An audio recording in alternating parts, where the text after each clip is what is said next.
নওগাঁয় সড়কের পাশে অপরিকল্পিত বৈদ্যুতিক পোল স্থাপন করা হচ্ছে। আবার সড়কগুলো সম্প্রসারণের সময় সেই পোলগুলো আবারও উত্তোলন করছে বিদ্যুৎ বিভাগ। ফলে এ কাজে শত কোটি টাকা লুটপাটের অভিযোগ উঠেছে সংশ্লিষ্টদের বিরুদ্ধে। সহকর্মী তন্ময় ভৌমিকের তথ্য ও ছবিতে প্রতিবেদন।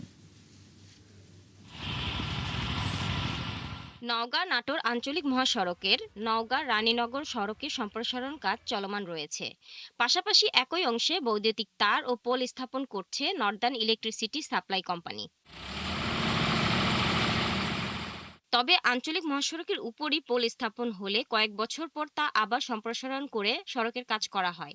এতে শত শত কোটি টাকা নষ্ট হয়, এমনকি পোলের সাথে যানবাহনের ধাক্কা লেগে দুর্ঘটনা ঘটছে বলে জানান স্থানীয়রা।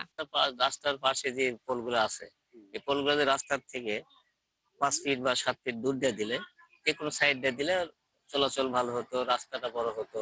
এর আগেও খুঁটিটা এই রাস্তার পাশে ছিল।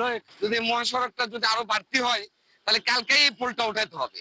তো এইটা যদি উঠাতে যাই তাহলে আমাদের অনেক টাকা, কোটি কোটি টাকা সরকারের এবং পাবলিকের, আমি মনে করি এইগুলা ক্ষতিগ্রস্ত।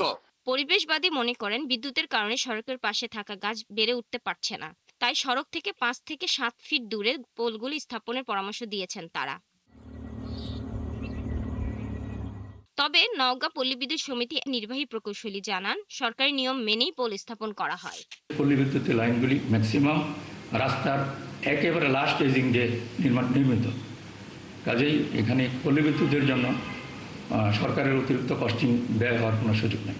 এদিকে নওগাঁ সড়ক ও জনপথ অধিদপ্তরের কর্মকর্তারা জানান, সরকারি নিয়ম না মেনে সড়কের উপর আবারও অপরিকল্পিত পোল স্থাপন করা হচ্ছে। মাঝে মাঝে লক্ষ্য করা যাচ্ছে যে আমাদের একদম সড়ক শোল্ডার ঘেঁষে আবার নতুন পোল বসানো হচ্ছে। এটা আসলেই যা ঠিক না। এটা দুর্ঘটনার যেমন ঝুঁকি বাড়ায়, সেক্ষেত্রে পরবর্তীতে আপনি যে কথা বললেন যে প্রশস্তকরণের পরবর্তীতে কখনো যদি প্রয়োজন হয়, সেক্ষেত্রে আবার কিন্তু এই ব্যয়টা আবার বৃদ্ধি পাবে। যুগের পর যুগ ধরে এভাবে নওগাঁর আঞ্চলিক সড়ক ও মহাসড়কের পাশে অপরিকল্পিতভাবে বৈদ্যুতিক পোল স্থাপন হয়ে আসছে।